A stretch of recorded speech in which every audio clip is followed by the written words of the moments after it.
We're going to be talking a little bit about sampling and studies and study design.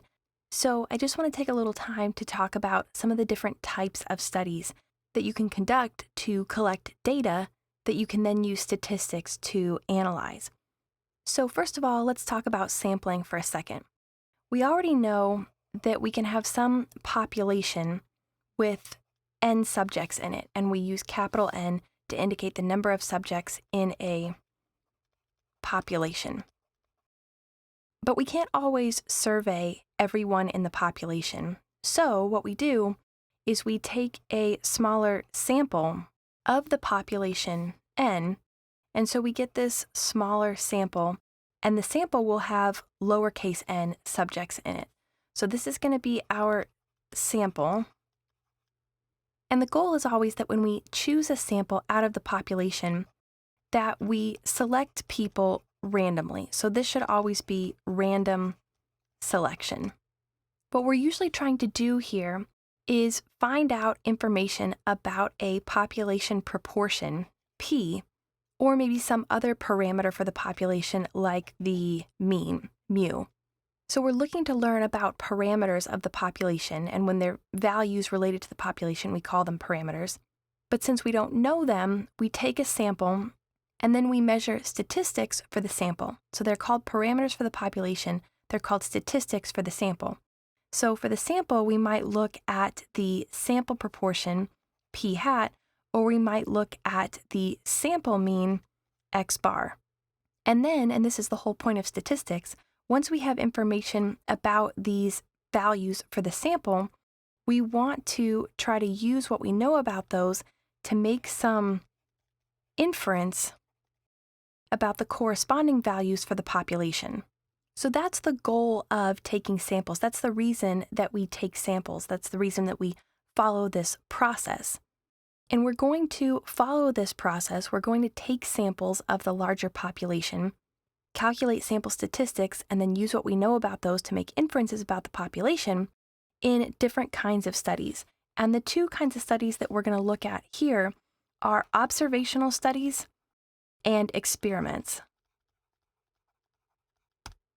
Now, as their names kind of imply, an observational study is where you're just observing something that's already happening. You're not affecting your population or your sample in any way. You're just making observations.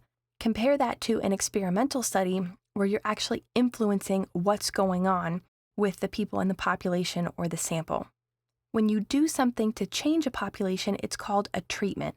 So in an experimental study, you're applying some kind of treatment, but in an observational study, you're not applying any treatment at all. You're simply observing.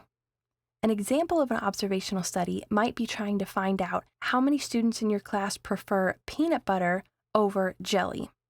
In fact, you might be interested in peanut butter versus jelly preference for your entire school, but you're going to follow this sampling process over here and just take a sample. It might be too difficult to ask everyone in your school, so maybe you just ask the people in your class only and use them as a sample to try to represent the larger population.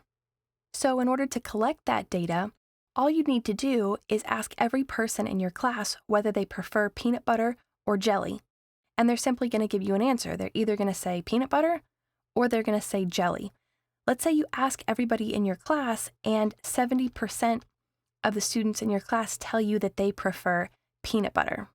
You've collected data about the peanut butter preference of the people in your sample, so maybe you can use that to make an inference about the population. And notice that all we've done is just ask everyone a question. We didn't do anything to try to change their minds. We didn't run any kind of experiment. We didn't put them under any kind of condition. We simply asked a question. So all we're doing is observing what their preferences are. Now this, of course, would be an example of one-way data, because we could make a table that says this many people prefer peanut butter, this many people prefer jelly, and we would get 70% and 30%. And so we would have a one-way data table. We could also, though, conduct an observational study where we collect two-way data instead of just one-way data. Maybe we could ask people about their peanut butter and jelly preference, and then also record their height. So for example, if we were going to record that data in a two-way data table, we would say people who prefer peanut butter, people who prefer jelly, and then maybe we would have a distribution here of ranges of heights. So maybe, for example, people who are shorter than 5 feet tall, shorter than 60 inches tall, anyone between 60 and 64 inches tall, anyone between 64 and 68 inches tall, and on like that. And then we could record percentages here. So we already know the peanut butter preference is going to total to 70%, but maybe this group right here is only 5% of the data. This is 20% of the data, 25% of the data here. We know that the jelly preference is going to total to 30%.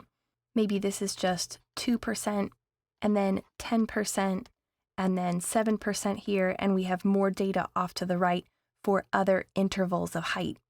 But that would be an example of collecting two-way data in an observational study, and we could be interested in trying to figure out whether or not height affects your peanut butter or jelly preference. For example, maybe we're looking to see whether or not you're more likely to prefer peanut butter if you're taller, or you're more likely to prefer jelly if you're shorter. When variables move together like that, we say that they are correlated. But there's two types of correlation. There's positive correlation, where both variables increase at the same time, so they both go up together or they both decrease together. And then there's negative correlation, where when one variable goes up, the other goes down, or when one variable goes down, the other goes up. In other words, they move in opposite directions when they're negatively correlated, or they move in the same direction when they're positively correlated. So for example, if I am more likely to prefer peanut butter, the taller I am, so as height goes up, peanut butter preference also goes up, then we might say that height and peanut butter preference are positively correlated. But if my preference for peanut butter goes up the shorter I am, then we would say that those variables are negatively correlated, because as one goes up, the other goes down. These are the kinds of conclusions that we might be able to make in a well-constructed, well-executed observational study. Keep in mind, though, that even if you see correlation between two variables, that does not necessarily equal causation. And you hear that a lot. Correlation does not necessarily equal causation. And that's because even when we see correlation, we still don't necessarily know what is causing what to happen. For example, maybe liking peanut butter makes you eat more peanut butter, which makes you taller. Or maybe if you're just genetically going to be taller, something about being taller causes you to like peanut butter more. Or there can be another, what we call confounding variable, which is some third variable that's causing both of the others. For example, maybe being male causes you both to be taller on average and to like peanut butter more. And so these things are correlated simply because they're both more likely to occur in males, and gender is what is confounding these results. So in general, just remember that when we do an observational study, we're simply collecting either one-way data or two-way data, and at best looking for correlation between variables. If we want to try to find causation, we need to do an experiment. We can't just do an observational study. Experimental studies are what we do when we're actually manipulating something that's happening. When you have an experiment, you're going to be dividing people into multiple groups, so at least two groups, but it could be more, and you're going to be treating them differently. So you're going to have at least two groups. So let's say we have one group here, and we have one group here. One group we call the control group, and the other we call the treatment group. Now, the classic example here of an experimental study is when you're testing out a new pharmaceutical drug. For example, maybe you're testing a new drug and you want to see if that drug has an effect on blood pressure, specifically if it decreases blood pressure. And for a study like that, you'll split your participants into the control group and the treatment group. The treatment group is going to receive the new drug. So they get the drug. The control group will not get the drug. However, you give them what's called a placebo or a sugar pill so that nobody can tell who's getting the drug and who's getting the placebo. If everybody gets a pill that looks the same, then the participants don't know if they're in the control group getting a sugar pill or if they're in the treatment group actually getting the drug. The goal is to try to control as much bias as you can. So for example, if we didn't give the control group any placebo, they would know that they're not getting the drug. And so maybe the fact that they think that their blood pressure isn't going to get any better because they're not receiving the drug actually affects what happens in their body. Or the treatment group, if they know that they're the only ones getting the drug, maybe their positive thinking about the fact that this might help them actually is what's causing them to get better. But if we give the control group the placebo pill, then we'll be able to rule out the participants' expectations as something that might be biasing the result of our study. When we do this, it's called a blind experiment. And we can even do a double-blind experiment where the people who are administering the drug and the placebo pill don't even know which pill they're giving to the participants. If they did know, maybe the way that they interact with the participants, maybe their body language or the things that they say or their facial expressions give the participants an idea of whether or not they're getting the placebo or the drug. But if the people administering this treatment don't even know which pill they're administering, then that's a double-blind study. It helps us to eliminate more bias. The goal, of course, of a study like this is to see whether the people who receive the drug have a more positive outcome than the people who do not, for whatever outcome it is that we're hoping for. Sometimes with experiments, you can do things like create a matched pairs experiment. Because, for example, if we just randomly select, again going back to random selection, if we just randomly select from our entire group of participants 50% of the people to be in the control group and 50% of the people to be in the treatment group, it might turn out that there are many more women in the control group and many more men in the treatment group. Again, if we're just doing complete random selection, we're not controlling it all for gender, so we could easily end up with many more women in one group and men in the other. We could also see the same thing with age. If we have a wide range of ages in our experiment, maybe the control group ends up being much older on average than the treatment group. So in order to control for things like that, we do what's called blocking, or we create a matched pairs experiment. So for example, if we wanted to block on gender, we would divide all of our women and all of our men, and then we would randomly sample from the women, putting half in the control group and half in the treatment group. And then we would randomly sample from the men, putting half in the control group and half in the treatment group. And that would help us to potentially rule out gender as some kind of confounding variable that is maybe skewing our results if we don't have an even number of women and men. Or we could block on age as well, putting an equal number of each age group in both the control and treatment groups, but still random sampling within each age group to place people in the control and treatment groups.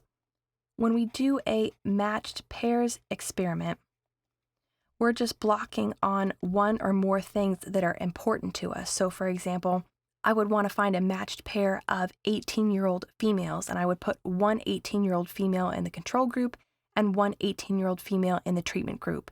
And then I might have another pair of 22-year-old men, and I would put one of the 22-year-old men in the control group and the other 22-year-old man in the treatment group. Basically, we're finding pairs of people and splitting them up into the control and treatment groups so that each participant has their matching pair in the other group. So there's all kinds of things like that that we can do to help eliminate bias from an experimental study like this one. And then the last thing we want to talk about is replication. We always want to make sure that no matter what kind of study we do and how we run it, somebody else could come along behind us and easily replicate our study.